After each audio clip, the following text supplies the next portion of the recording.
As a rural county, Staffordshire takes animal well-being extremely seriously, which is why when Jackie Little called the County Council about concerns over a mobile veterinary service, the animal welfare team began a new investigation. I had a dog that was due to have pups, and I thought it would be helpful to have a vet that's in Rugeley that could called them and told them the circumstances of what was happening with the puppies, and that I'd been breeding for a number of years and I hadn't come across it before. And they said they would come out to visit the puppies and have a look and assess them from then, which I was quite happy with, as it was like 5:30 in the morning, and they came out within 20 minutes. This matter was drawn to our attention by a lady who'd actually used the services of this veterinary practice.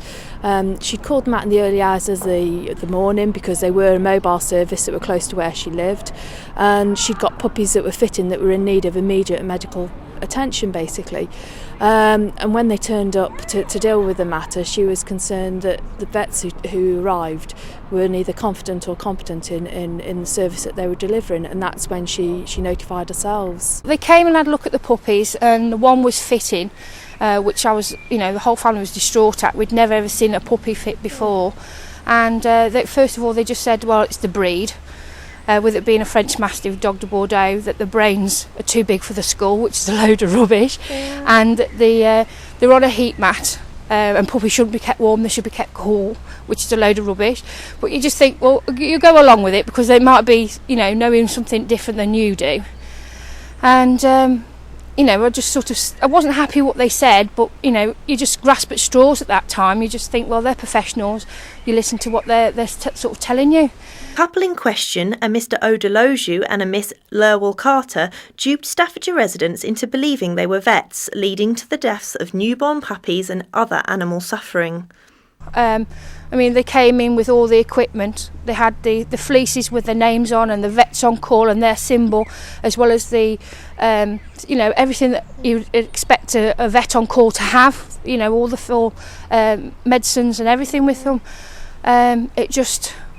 It just didn't ring true, and that's when we decided to see if they were actually registered in Great Britain for being veterinary surgeons.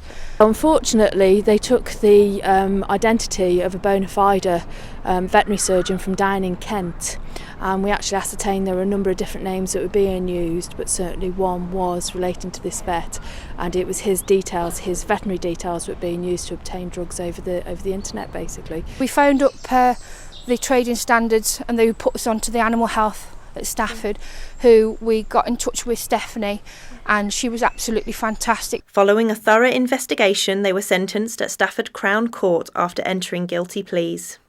We're really pleased that this matter has now been dealt with and has been successfully prosecuted through Stafford Crown Court.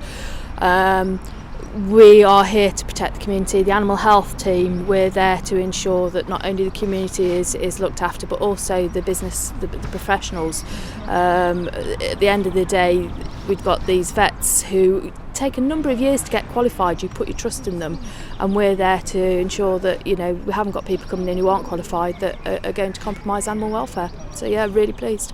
I'm delighted with the results. This is totally unacceptable behaviour. Passing off as a professional, taking on somebody's role, really giving the community a sense that they're going to be helped by somebody, and getting exactly the opposite is completely unacceptable. So we're delighted to have prosecuted this and delighted to have seen it through to its conclusion.